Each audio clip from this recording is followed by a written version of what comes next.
Hello everyone, I am Kusum and welcome back to Faculty Channel.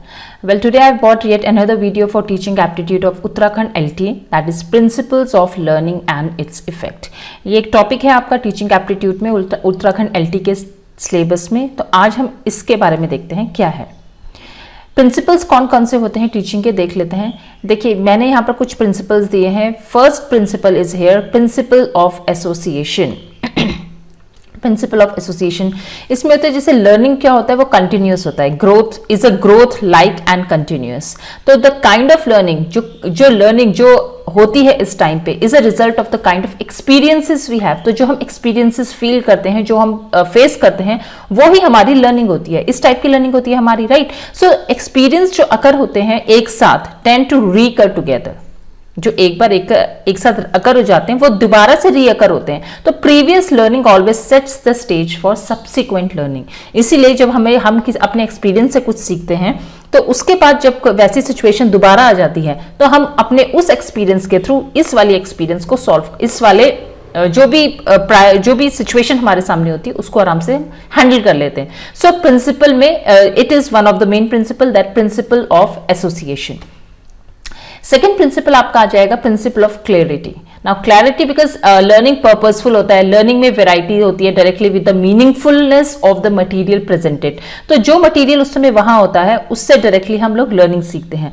Learning is increased when the learner sees and and sought by the practice. तो जब learner practice करता है उससे उसको clarity और ज्यादा आ जाती है। देयरफॉर लर्निंग को पर्पसफुल बनाने के लिए उसकी क्लैरिटी बहुत जरूरी है। जब तक आपको उसका मीनिंग पता नहीं होगा, ये क्या चीज है, कैसे हो रही है, कैसे प्रेजेंट होगी, तो learning is meaningless then. Therefore to make a meaningful learning you need to have clarity on it, that is only sought by the practice only.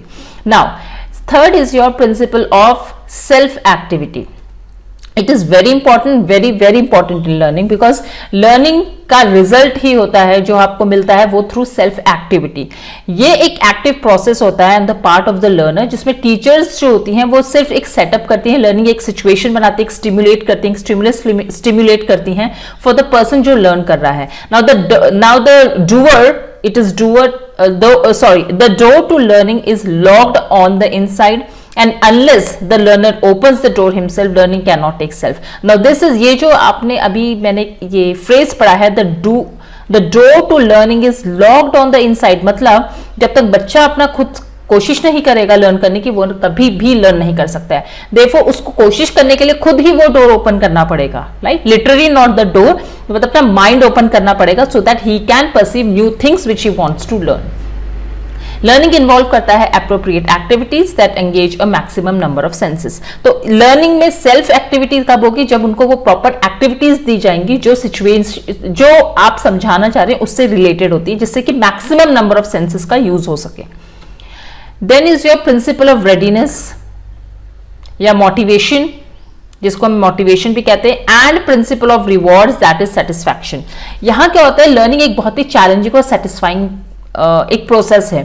तो रेडीनेस जो होता है वो इसका मतलब ये सिर्फ नहीं है कि आपके अंदर एक डिजायर हो लर्न करने का, सिर्फ डिजायर जरूरी नहीं है उसमें, but it also include social and intellectual maturity as well. जब तक आप सोशली मेच्योर नहीं हो, इंटेलेक्चुअली मेच्योरिटी नहीं है, तो even if you have desire to learn the things, you can not learn those things. The more fully a person is readiness to act in a certain way, the more satisfying it will be for him. जैसे एक छोटे बच्चे को आप अगर maths का sum solve करने को दे दोगे तो will he be able to solve that question? No, because उसका अभी तक वो readiness, intellectual maturity नहीं आई है उसके दिमाग में। Are you getting my point? तो जब वो intellectual maturity उसके माइंड में, उसका जो नर्वस सिस्टम है और खुल जाएगा, then he or she will be able to learn the things. जब रेडी नहीं होगा to act, he is annoyed by if made to act. तो अगर वो रेडी ही नहीं है, आप उससे लर्न करवाने की कोशिश कर रहे हो कोई भी चीज को, तो वो अनॉय होगा, इरिटेट हो जाएगा। therefore you need to provide a favorable attitude which accelerates learning, और एक bad attitude always retards learning। जैसे विदाउट ड्राइव और interest a person does not learn. जब तक उसके अंदर वो ड्राइव, वो मोटिवेशन, वो इंटरेस्ट नहीं है, तब तक कोई भी लर्नर जो है वो नहीं लर्न कर सकता है।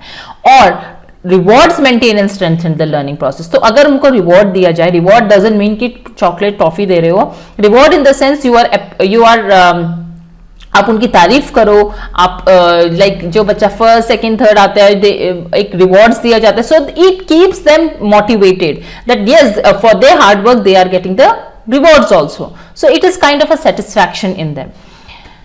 Then is your principle of practice or law of exercise. Now without practice, even if you have learned the thing, it will not be easy for you to remember it. You will forget. It is a tendency that a human being forgets the things very easily once if it is not in the practice. जैसे गाड़ी अगर आप सीख रहे हो तो जब तक आप practice नहीं करोगे, you will not be able to learn it, right?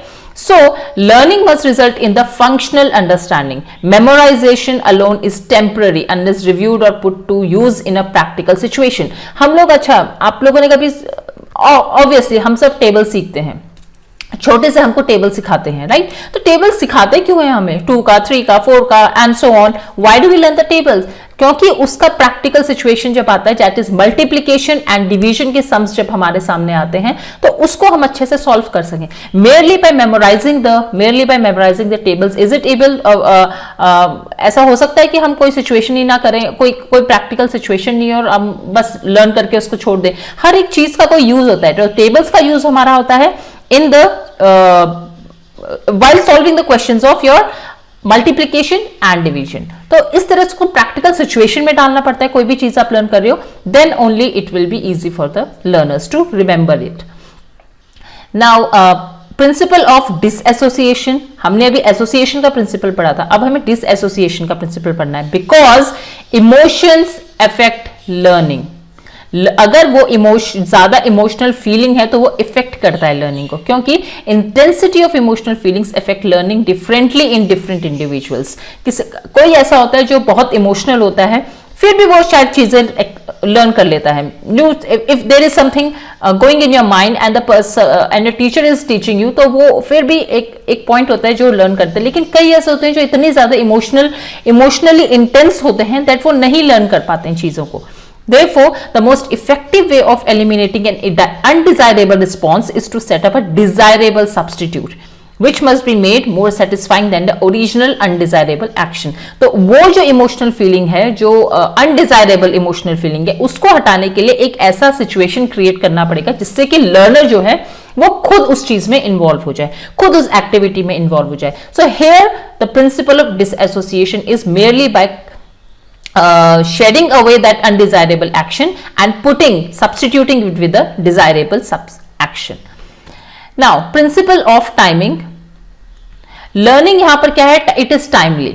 जब तक learning takes place more readily when the facts or skills are given at the time or just before the time they are to be used in a serviceable way. Therefore, when we are trying to give anyone to learn something, जब हमें कुछ समझाना है किसी को, कोई चीज नई सिखानी है, तो वो टाइमिंग बहुत इंपॉर्टेंट है. आप किस टाइम पे दे रहे हो उनको, राइट? या तो बिल्कुल पहले तो उनको सिखाओ जब उसको उस चीज की सर्विस करनी है, जब उसको वो यूज करना है, या फिर जब वो यूज करना चाह रहे हैं जस्ट बिफोर द टाइम, या उनको ऐसे टाइम पे सिखाओ जब वो रेडी है उस चीज के लिए. Therefore, timing of any new thing which they want to learn is very important.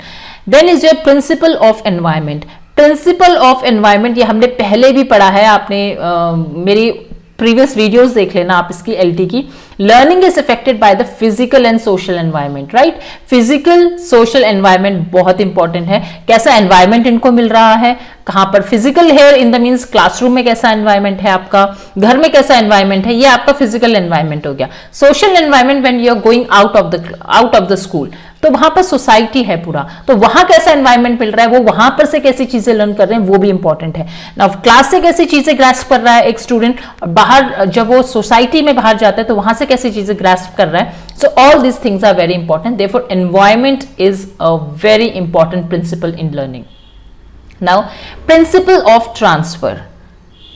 Transfer here means, देखो क्या होता है, application of perceived relationship to another situation in which it is applicable.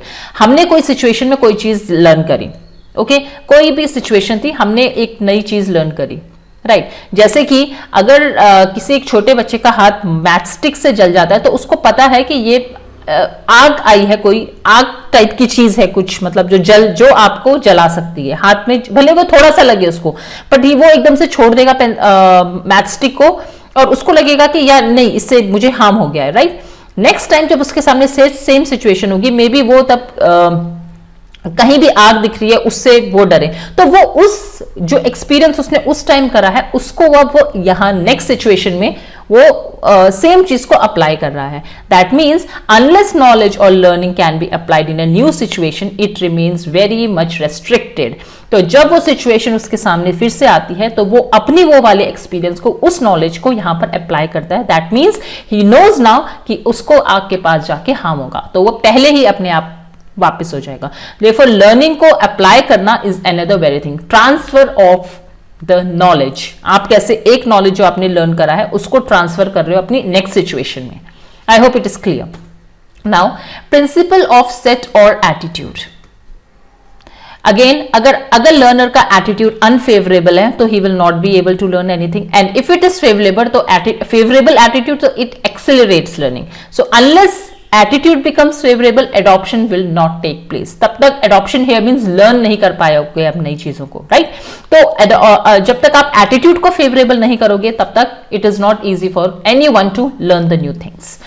Then principle of clarity of objectives. क्या objectives हैं एक learner के? See, objective of learning should be clear. आप क्यों लर्न कर रहे हो किसी चीज को, वो आपके पास क्लियर होना चाहिए। आपके ऑब्जेक्टिव्स क्या है, गोल क्या है, क्या परसीव करना चाह रहे हो आप उस चीज से, क्या क्लैरिटी लाना चाहते हो, तो वो एक बहुत इंपॉर्टेंट चीज है। Now, the ease of learning seems to very directly with the meaningfulness of the material presented. तो जो मटेरियल है वहां पर वो मीनिंगफुल होना चाहिए। Meaningful learning is interested in easier than senseless learning. कोई भी चीज लर्न कर रहे हो, कोई सेंस ही नहीं है किसी चीज को लर्न करने का, क्यों लर्न कर रहे हो? लेकिन अगर आप मीनिंगफुल लर्न कर रहे हो कि यस, ये चीज लर्न करके मुझे आगे जाके ये करना है, यहां ये चीज अप्लाई करनी है, तो वो learning actually it will be it has, that means it has a clarity of objectives, but senseless learning lacks objectivity. Okay, so these were some of the principles of learning. I hope you all have understood all these concepts. So yes, I'll be bringing the next video tomorrow. Till then, everyone, please take care of yourself and bye bye.